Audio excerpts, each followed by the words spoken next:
Well, hello, FBC. Today is Good Friday, and I am pleased to be able to spend this day with you through a series of 3 devotionals.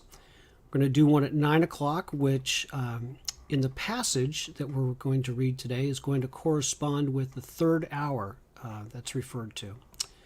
Then we're going to do one at noon, and in the passage of Mark 15, that's referred to as the 6th hour. And then our final devotional will be at 3 o'clock, which is the 9th hour, as referred to in Mark 15. So each of the devotionals are going to correspond with a key time signature that is in Mark chapter 15 and the story of Jesus' burial, or Jesus' death and burial. So let's start this morning by looking at the events that lead up to the 3rd hour. And so we're going to start in Mark chapter 15, verse 1. And as soon as it was morning, the chief priests held a consultation with the elders and scribes and the whole council. And they bound Jesus and led him away and delivered him over to Pilate. And Pilate asked him, "Are you the king of the Jews?" And he answered him, "You have said so." And the chief priests accused him of many things.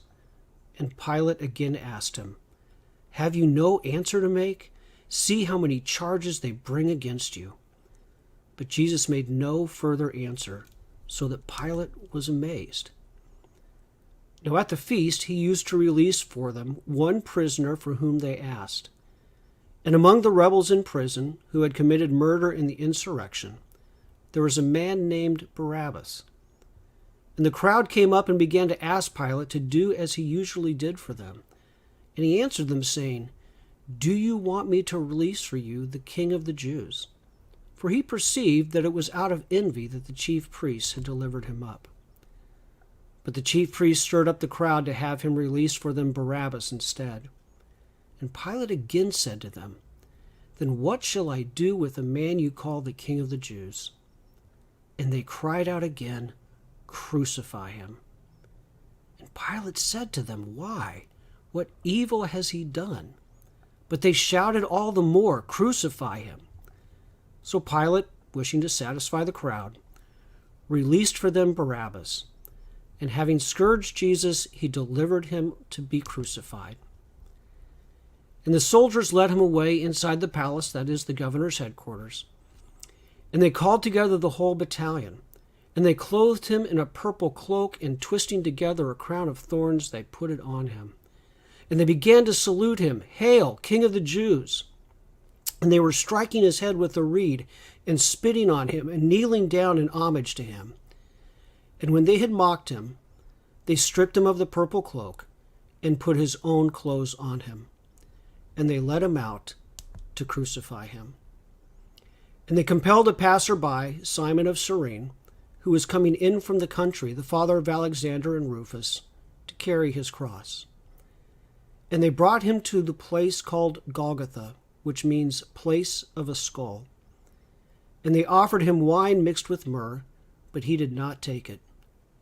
And they crucified him and divided his garments among them, casting lots for them to decide what each should take.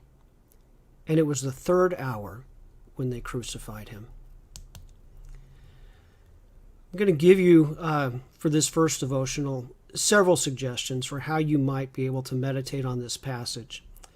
And the idea of meditating on the passage is really to enter into it, to try to imagine what that must have been like. And then I will encourage you to respond in prayer after you spend some time in meditation. So here are some ideas for how you might be able to meditate on this passage. Picture what it felt like for Jesus to be bound and led to Pilate. There would be coarse ropes that were probably digging into him, the challenge of walking with a group of people who were hostile, and so forth. Picture the sound of the crowd getting stirred up and calling for Jesus' crucifixion.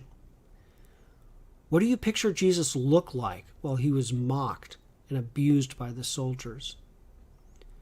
Put yourself in the place of an observer.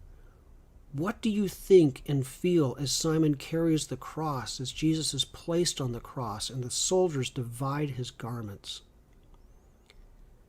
What kind of love for the Father and for you drives Jesus to endure all of this?